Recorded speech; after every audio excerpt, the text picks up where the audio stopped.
खेडमध्ये एक भीषण अपघात झालेला आहे। मुंबई गोवा महामार्गावरील नातूनगर धरण परिसरात गुरुवारी 14 मेच्या सायंकाळी हा भीषण अपघात झाला।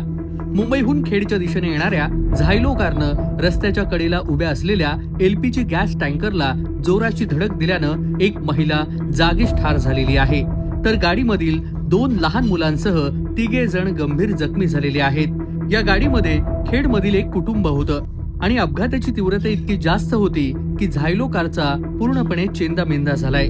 ही दुर्घटना 14 मे सायंकाळी सुमारे 5:40 दरम्यान झाली। नातूनगर स्टॉप जवळ हा भीषण अपघात घडला। झायलो क्रमांक MS08 Z3692 या वाहनातील चालकाचं नियंत्रण सुटल्यानं कार थेट महामार्गालगत उभ्या असलेल्या गॅस कंटेनरवर जाऊन जोरात आदळली। धडक इतकी भीषण होती की कारचा पुढील भाग पूर्णपणे चेंदामेंदा झालाय। या अपघातामध्ये खेडमधील सबिया मारुक जसनाईक वय 33 राहणार भोसे मोहल्ला यांचा या अपघातामध्ये जागीच मृत्यू झाला, तर इम्रान मुराद जसनाईक वय 45, अब्दुल अच्चीज जसनाईक वय 4 आणि सेहरा मारुक जसनाईक वय 7 हे गंभीर जखमी झाले आहेत। जखमींना तातडीने उपचारासाठी भरणे येथील यश हॉस्पिटलमध्ये दाखल करण्यात आलेलं आहे। जे जखमी आहेत त्यांच्यावरती सध्या उपचार सुरू आहेत। अपघाताची माहिती मिळताच परिसरातील नागरिकांनी घटनास्थळी धाव घेत मदत कार्य सुरू केलं होतं।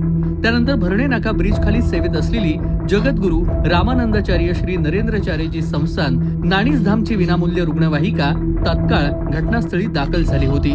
सोबतच जय हिंद अँब्युलन्स खेड आणि 108 रुग्णवाहिकेच्या मदतीनं जखमींना रुग्णालयामध्ये हलवण्यात आलं होतं। रुग्णवाहिका चालकांनी तातडीनं घटनास्थळी येत सूरज हंबीर, प्रमोद जाधव आणि इतरांनी मदत कार्यामध्ये सहभाग घेतला।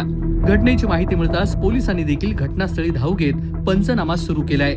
अपघातामुळे काही काळ मुंबई गोवा महामार्गावरील वाहतूक विस्कळीत झाली होती। आता मात्र ती वाहतूक पूर्णपणे सुरळीत आहे। पोलिसांकडून अपघाताचं नेमकं कारण शोधण्याचं काम सध्या सुरू आहे। मात्र या भीषण अपघातामध्ये एका महिलेचा जागीच मृत्यू झालेला आहे, तर 3 जण गंभीर जखमी आहेत। कोकण कट्टा न्यूज, खेड, रत्नागिरी। कोकणातील प्रत्येक घडामोडींचे लाईव्ह अपडेट पाहण्यासाठी आताच कोकण कट्टा न्यूजच्या सर्व सोशल मीडियाच्या प्लॅटफॉर्मला लाईक, फॉलो आणि सबस्क्राईब करा।